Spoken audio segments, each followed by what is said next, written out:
అదే తీసినప్పుడు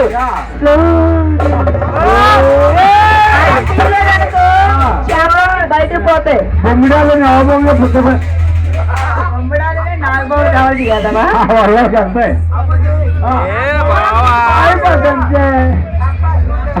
అమ్మాయి మా చెల్లి ముందు సమానం చెప్తుంది విను.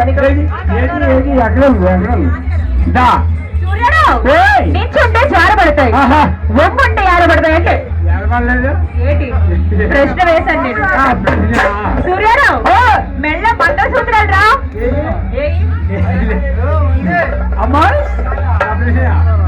ప్రశ్న కాదు కాదు పండు కాదు తెలీదురా. తెలీదా? నిజంగా తెలీదు. లేదా సూర్యారావు మీ మగవారికైనా మా ఆడవారికైనా రెండు కాళ్ళ మధ్యలో ఏముంటుంది? రెండు కాళ్ళ మధ్యన ఏముంటుంది తమ్ముడు? ఏముంటది? రెండు కాళ్ళు అసలు మీ వాళ్ళు భలే చెప్తున్నారు మొత్తానికి.